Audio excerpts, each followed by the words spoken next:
Welcome back, class. In today's lectures, we'll have two lectures. The first will deal with the Renaissance. The second lecture will deal with attempts at church reform prior to the Reformation. So let's talk for a moment about the Renaissance. We begin with the collapse of the Eastern Empire. We've talked about this a little bit already, so we won't have to say a whole lot. The Muslim factors were Turkish incursions into the Eastern Empire, which drove Orthodox church scholars to the west looking for safety. This reduced the Byzantine Empire to the environs just around Constantinople. Basically, the city of Constantinople and its immediate vicinity was at one point all that was left of the great Byzantine Empire. Western factors included the impact of the Crusades. Crusaders decimated Byzantine resources as they came through the land, oftentimes living off the land and plundering as they went. At one point, Crusaders even sacked Constantinople itself, a city they were supposedly there to help. And so all of this weakened the Byzantine Empire against Muslim invaders.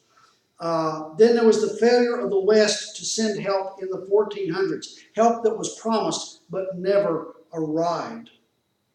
So the power of the Eastern Church and the Eastern Empire shifted from Constantinople to Moscow.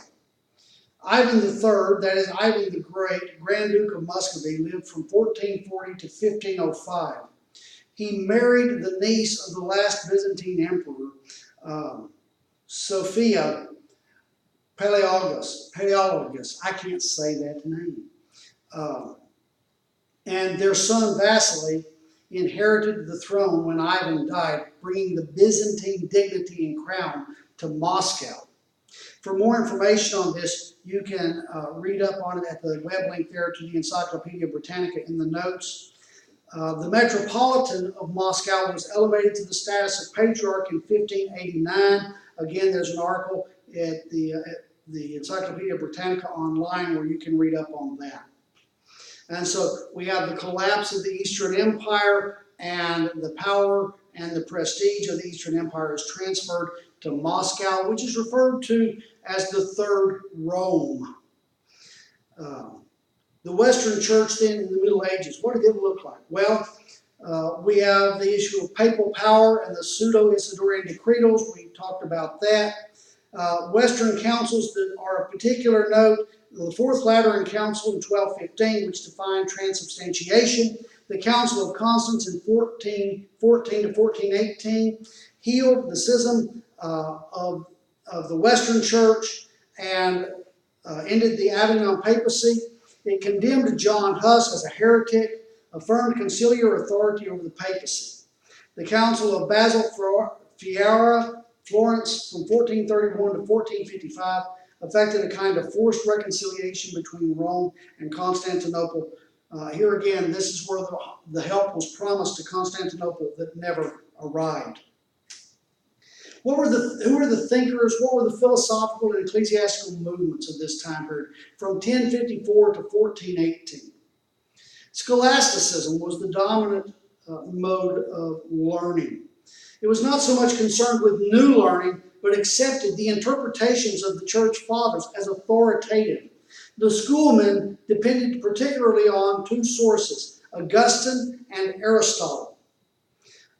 Two dominant schools of philosophy that arose were nominalism and realism. Nominalism comes from the idea of naming. What do you call something? What's its name? Nominalism said that universals, such as words like table, horse, desk, chair, these universal terms are names given to classify things that exist and have no independent existence of their own. Think now in terms of the rejection of Plato's idea of forms and shadows. Remember, we talked about Plato.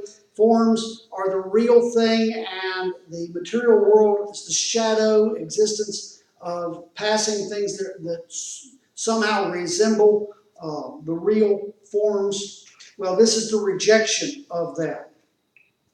This impacted debates regarding the Trinity and was viewed as heretical for some time.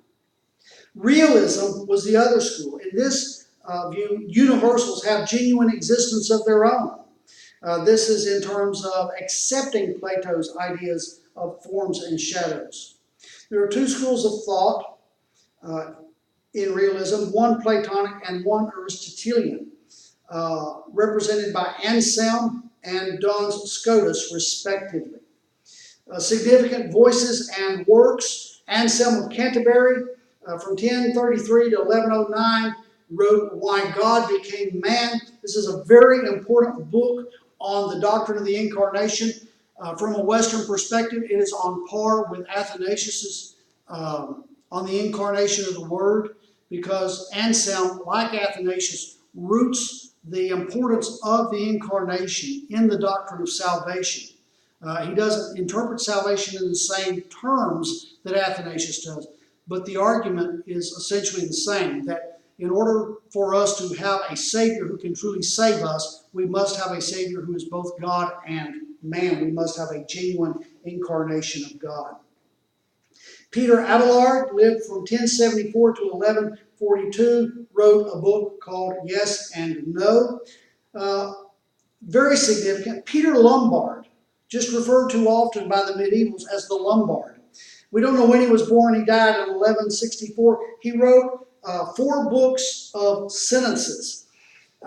This was a massive theological treatise. And in the medieval period, to earn a doctorate in theology, you were required not to write an independent dissertation on new ideas, but rather to write a commentary on Peter Lombard's sentences. So you had to take his work, 4 books of sentences, and write a commentary on it. That was what you did to earn a doctorate in theological studies, right down to the time of the Reformation. Martin Luther himself had to do this. Bernard of Clairvaux lived in the 12th century. He was a mystic in the West, and he wrote Degrees of Humility and Pride, Loving God, and sermons on the Canticles. So that would be the Song of Solomon. The most influential theologian of the medieval period was Thomas Aquinas. He is still considered the great doctor of the church.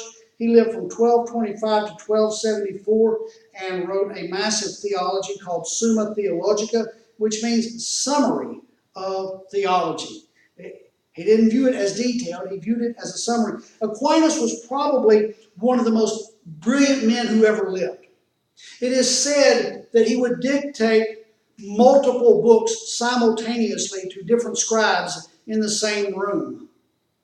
And he was referred to not in an insulting manner, but simply, this is what they called him the dumb ox. He was a very large and muscular man. He was a very stout man.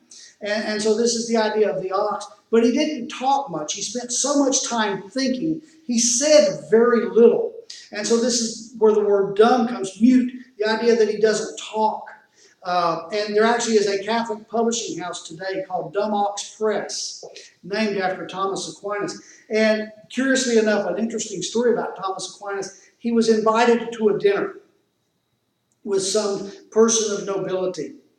And he sat through the dinner eating and not saying anything. He was working over in his head a metaphysical problem and a philosophical issue, and suddenly in the middle of the dinner blurted out, "And thus I defeat the Manichaeans."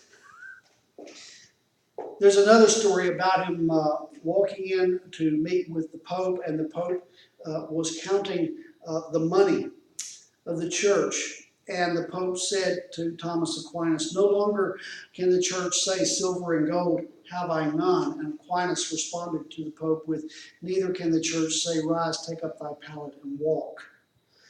He was a brilliant man in his day, and a force to be reckoned with even to today. His Summa Theologica is still essential and required reading in Catholic seminaries to this day. And so that brings us through the Renaissance, and we will pick up next time with attempts at church reform.